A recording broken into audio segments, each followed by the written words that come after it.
Had 3 days in the past week with over 300 cases. Our hospitalizations in the county are growing. Today, the state reached a new high in hospitalizations during the pandemic, 1,720 people. Our hospitals will continue to care for everyone that comes through their doors, but we know that we are putting stress on their system, and that stress is increasing each day. The pace of deaths is growing with more than one per day in our county. We're up to 297 official deaths plus an additional 12 who were not tested. There are more and more people with long-term consequences of getting COVID. The disparities we have been working hard on are roaring back with Blacks, Hispanics, and now Asians disproportionately affected by this pandemic with higher positivity rates than average. Low-income workers continue to be disproportionately hit by this virus. Contact tracing and case management is a model program that we stood up from day one and has contact traced every one of the nearly 19,000 people who have had COVID in our county. It was constructed to be effective up to a case rate of 25 to 30 and staffed to handle up to a case rate of 35. We have progressed past its capacity to effectively stop the spread of the virus. We will continue providing case management for COVID positive people, but starting next week, we will only be reaching out to a limited number of contacts focusing on those who are at higher risk. As the pandemic progresses, we must adapt our tools to meet the situation. We've progressed to a point where further systemic action is required to reverse our current path. We must act to prevent flooding our hospitals with COVID patients so that they can take care of the full range of medical needs they see every day. We need to make a final push over the next few months to keep people healthy enough to get that vaccine. We pushed the curve once, we can and will do it again. And so at this point, I'd like to introduce Dr. Neil Babakar, the Chief Medical Officer at Baltimore Washington Medical Center, who will discuss the situation at his hospital. So thank you, Nilesh, and thank you, County Executive Pittman, for inviting me today and for all that you and your team have done. I'd like to first start by thanking the residents in Anne Arundel County for the overwhelming amount of support and sacrifice you have made. Andrew, listen, I can't do this right now. Once again, I'd like to start by thanking the residents in Anne Arundel County for the overwhelming amount of support and sacrifice you have made over these last 9 months. As we enter this new phase, I know we are all tired, but it is important that we do not let our guard down. The science is clear. Wearing a mask and avoiding crowds saves lives. These actions could save the life of a friend, a parent, or a grandparent. At Baltimore Washington Medical Center, we are experiencing increased hospitalizations comparable to what we are seeing throughout the state of Maryland. With the wider community spread of COVID this fall, our hospital is busier now, both with COVID and non-COVID patients, than we have been over the past several months and busier than we were during the spring. Our staff continue to rise to the unprecedented challenges presented by the COVID pandemic and are answering the call to care for our neighbors and our community. During this holiday season, we know that the greatest risk of transmission of COVID is in family gatherings and indoor gatherings. This will make the holidays especially challenging, and the best advice is to avoid travel and avoid gathering during the holidays. This will keep you and your family safe while ensuring that hospitals across the state don't become overwhelmed. And as Nilesh said, there is light on the horizon as several COVID-19 vaccine candidates move closer to approval. And while we wait for that approval, we must remain vigilant. We must continue to adhere to the safety precautions we know to work, wearing a mask, washing your hands, and watching your distance. And finally, I encourage everyone to continue to seek care when you need it. Do not delay. Our hospital and our outpatient practices are open, safe, and prepared to care for you. We still have a very small window of opportunity to turn this around, but working together, Anne Arundel County has proven we can flatten the curve and save lives, and I believe it's time we do it again. Thank you. Thank you, Dr. Babakar. Next, I'd like to introduce Dr. Mitch Schwartz, the president of Luminous Health Clinical Enterprise, to discuss the situation at Anne Arundel Medical Center. Thanks, Nilesh, and thank you so much, County Executive Pittman, for inviting me to speak. I support what Dr. Babakar mentioned, and we too are seeing a rise in the volume of COVID patients, a steady rise, an unrelenting rise. And unlike the springtime, The volume of patients coming through our emergency room is what we had experienced prior to the COVID pandemic. So both volumes of patients are in our hospital now in substantial numbers. We are pulling every lever that we can to expand capacity and recruit staff to care for those patients, and we have been successful so far. The main problem, as Nilesh mentioned, is that the rate of rise continues unabated, and action needs to be taken to mitigate that and to flatten the curve. We want to remind the community that we are safe, ready, and open for all illness, not to be fearful of coming to the hospital or to visit your doctor for whatever ails you. And please do not avoid those opportunities for care. We want you to know that we are safe, ready, and open. Don't delay care. We're here to care for you. As we enter into the holiday season, let's do our parts to care for our families, our friends, and loved ones. Let's wear a mask, wash our hands, and watch your distance. But really try your best to avoid large social gatherings. The risk is highest in those social gatherings, and we want you to have not only a happy, but a healthy holiday season. So thank you, and stay safe. Thank you, Mitch. Next, I'd like to introduce Dr. Ellie Klein, an associate professor at Johns Hopkins Medicine, to talk about what to expect from the spread of the virus over the coming months and how to address that. Thank you, Nilesh. Appreciate the chance to come to you all. And again, my thanks to County Executive Pittman for the leadership that he's shown at the county level and at the state level. This is a disease that spreads like the flu and cold. It's a respiratory virus, and it spreads in the winter more effectively than it does in the summer. So everything that we've been doing in terms of actions to limit spread are in the winter and the summer, in the summer and in the fall, are not as effective. And that leads to more cases. We're seeing a lot more cases. People start to, not only does it spread more effectively, people start to spend more time indoors. And so that leads to more cases. So we've been doing a lot of modeling to try to estimate how this spread is going to happen. And we've been predicting for quite a while that there was going to be a surge in the winter, and that surge is now happening. And the projections in terms of the number of hospital beds, if we don't do things to contain the spread, is going to be beyond the capacity of the state. And that will lead to degraded care for many people and to unnecessary mortality and morbidity. This is a disease that spreads indoors. And so I would suggest, as everyone has said before, that wearing a mask indoors is paramount. But again, avoiding places where you might take off a mask, avoiding indoor gatherings is a priority, because testing, as has been shown in many places, is not enough to contain the spread. The tests are not 100% effective. So just getting a negative test does not mean that everybody is able to go and visit your family. So unfortunately, the projections are that this is going to get worse, just as the flu typically gets worse as we move into the end of December and into January. But as Nilesh has said and others have said, there is a light at the end of the tunnel. The vaccine is coming, and as well as spring is coming, and those two things combined will start to allow us to get back to normalcy later in the year. But we really need to get through the next couple months in order to keep the hospitalizations at a level that will allow us to care for everyone effectively.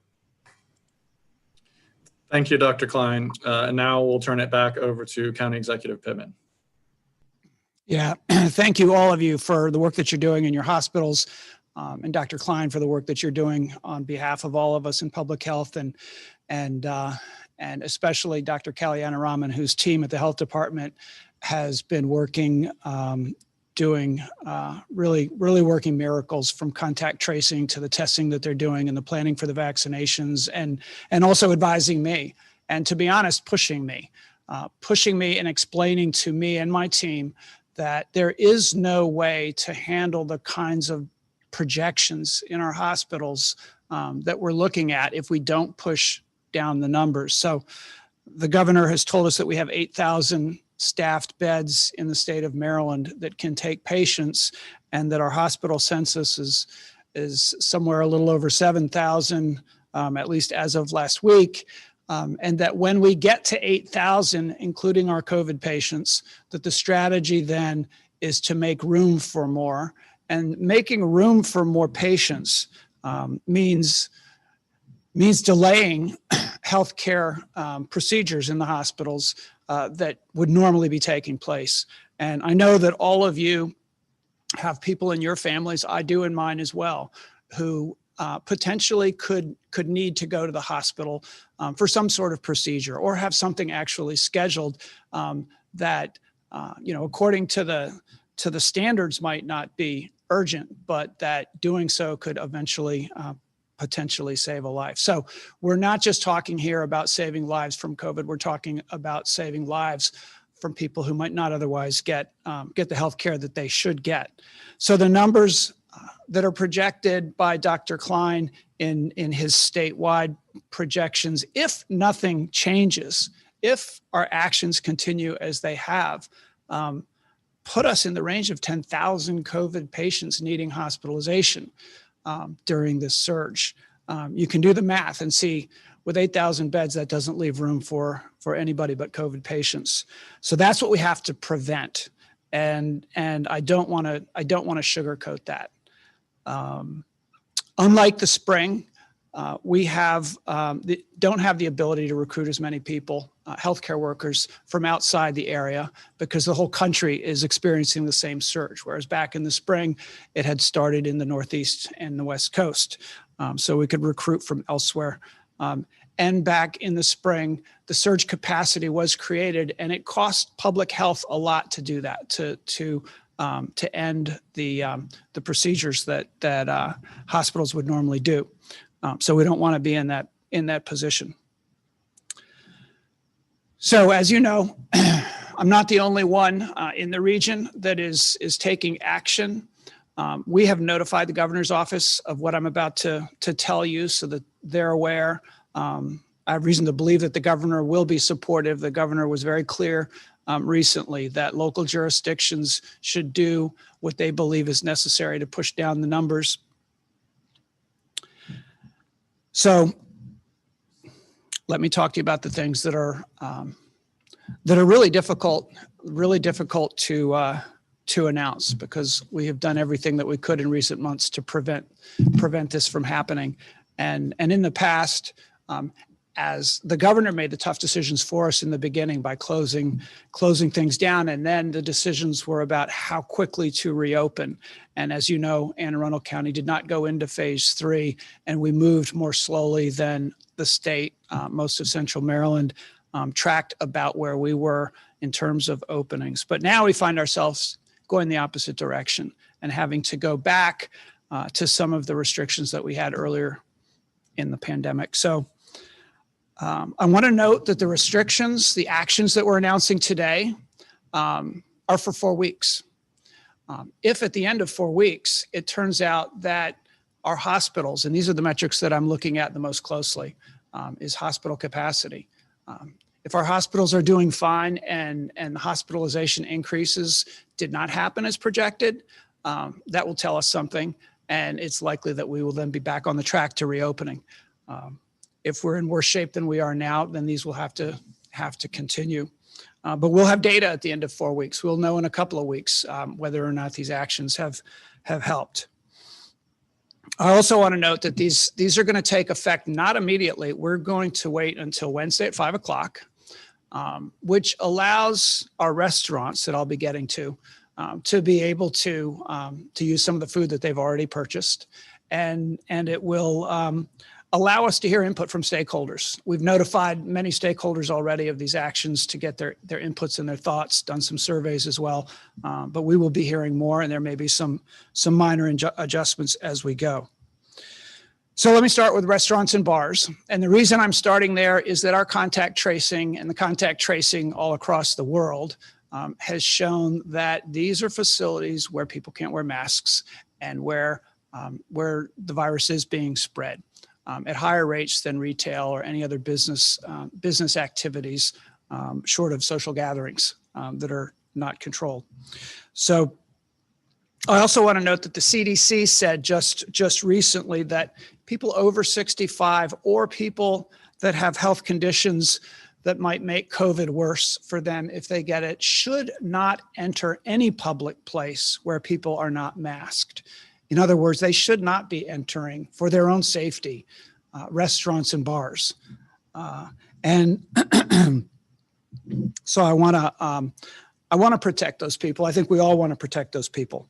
So the action that we're taking is moving from the 25% capacity in bars and restaurants that we're under right now to takeout only.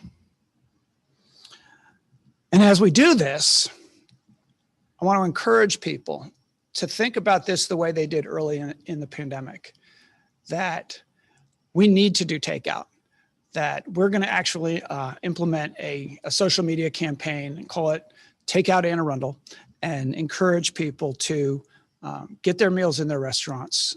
You can even pick up your drinks, wonderful mixed drinks in restaurants.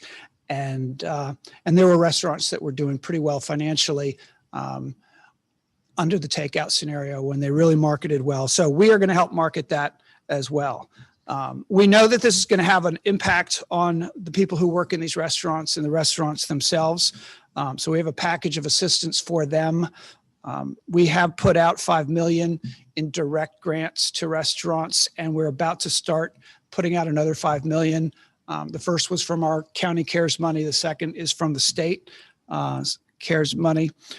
In addition to that, we're going to be adding $1 million to an initiative called Feed Anne Arundel, and we're going to be hearing from Monica Alvarado about that in a minute, that actually pays restaurants to prepare food and meals that then go out into our food distribution centers so that they are provided to families who need them the most. So it keeps folks working in the restaurant as opposed to just writing checks. We were also notified by restaurants that the delivery services like DoorDash and others are not charging consistent rates, and they're in fact gouging in some cases these restaurants with rates as high as 30% for delivery. We are going to be bringing a bill to the Anne Arundel County Council to restrict the rates that they can charge our restaurant owners. And then we're going to be waiving the licensing fees that our restaurants pay this year. And as I said before, we're going to be initiating Takeout Anne Arundel to encourage people to do takeout. Retail will be moving to 25% fire code capacity. I do not believe that this is going to have a major impact on sales. And the reason for that is that most of the fire code capacity in our stores is never reached. It's during the holiday season that it's likely to get crowded in our retail establishments, and they know how to manage that because they've been here before. So for customers, it may mean waiting outside until there's capacity, but I strongly encourage people to still shop local. Some of our retail establishments are also doing internet sales and curbside pickup. So please support our local businesses in this time. Fitness centers, they will remain open, but capacity will, like others, be at 25%. But one of the issues that we got the most complaints about, that our health department got the most complaints about, was people not wearing masks in fitness centers and being too close together. So there's a loophole in state law that says that if you're having trouble breathing, you don't need to wear a mask. And when you're exercising, often that creates that trouble. So people will take off their masks. We're going to require masks in our fitness centers. And if people can't exercise without a mask, then they should exercise outside or at home. Also, we're going to suspend classes at fitness centers where groups of people together are exercising in a small space. Another difficult one is our casino. Live Casino has been a wonderful community partner. They're a wonderful employer.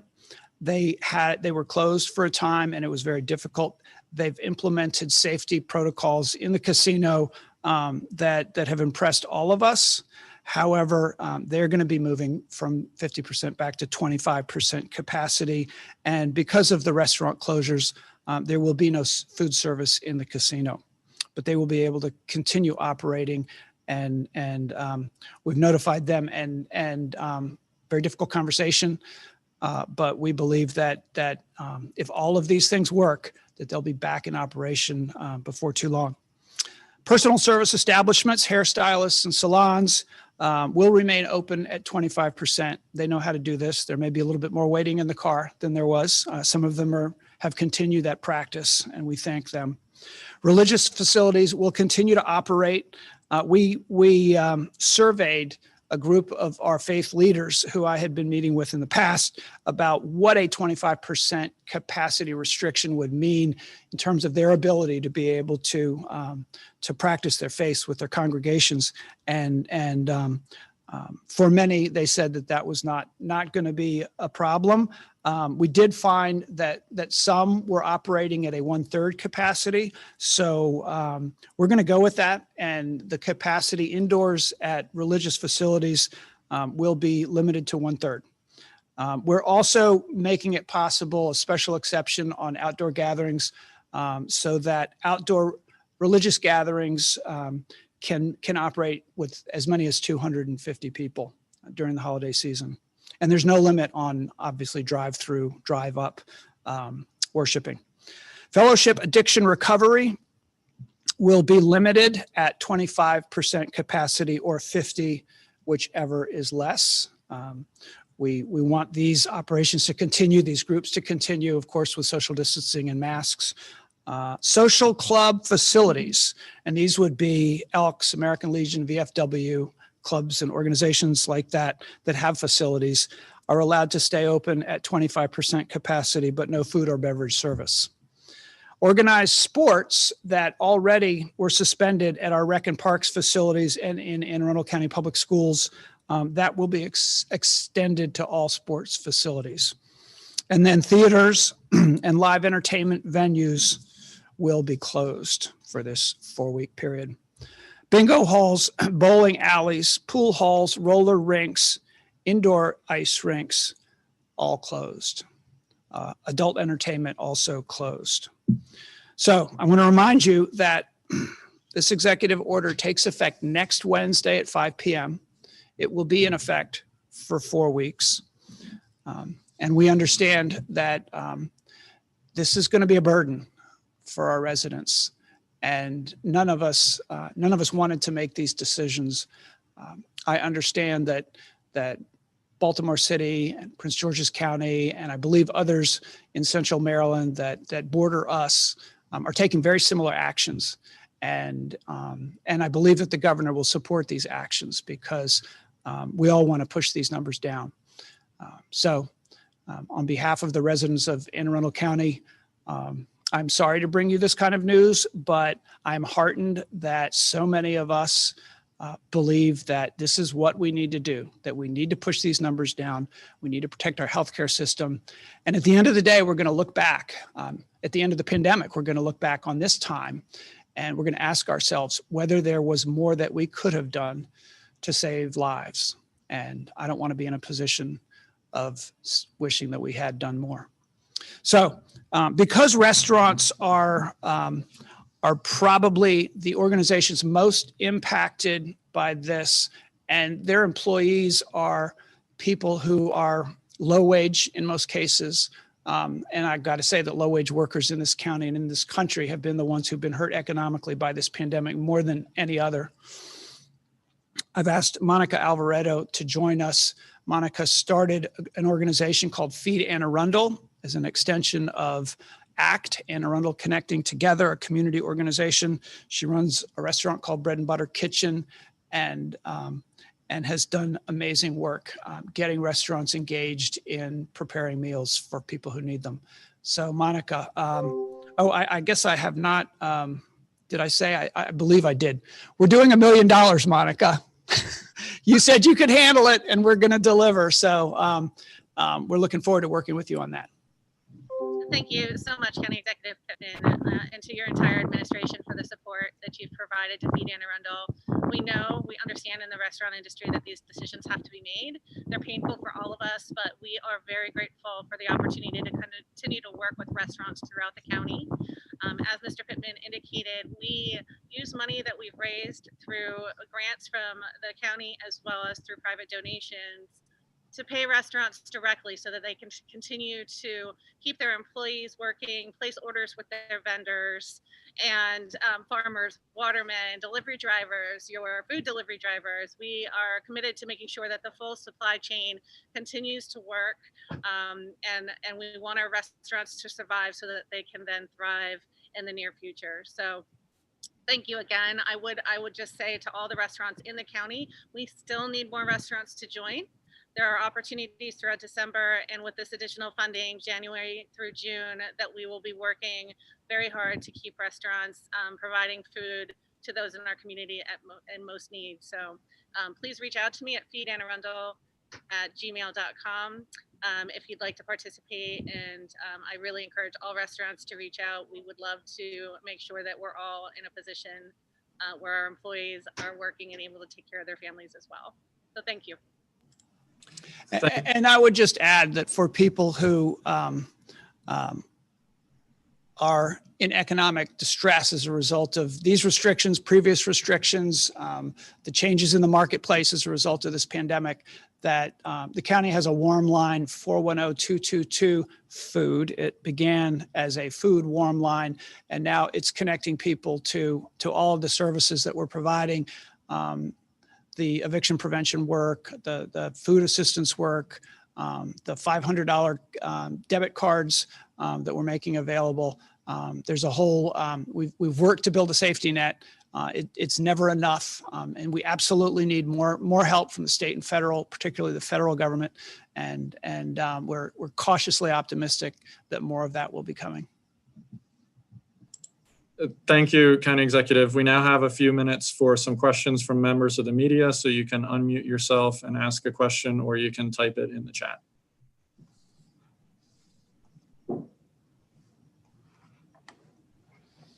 Hi, this is Lily Price from the Capital Gazette. Executive Pittman, do you know how long these restrictions will be in place? 4 weeks. We're putting them in place for 4 weeks. If there's a need to continue them, we'll have to reassess that at the end of the 4 weeks.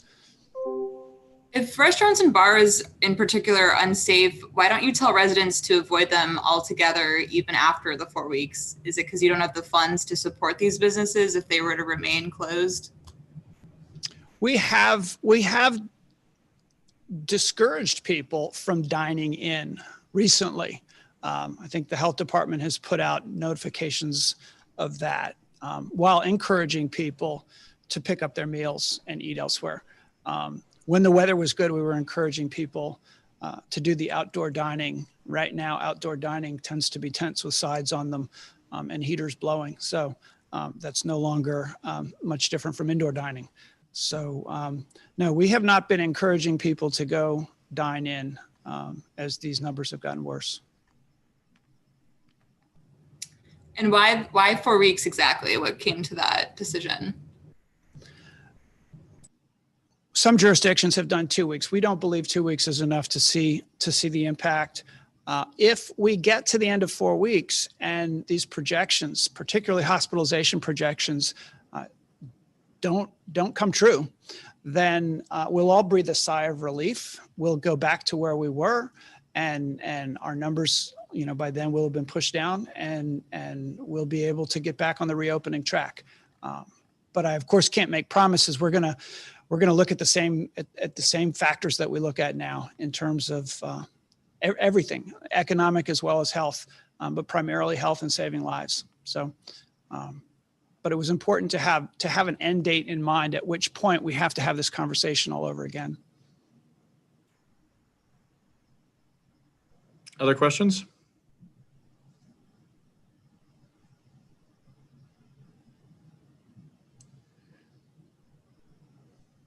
Okay, thank you, County Executive, and thank you to our panel. Thanks, everybody.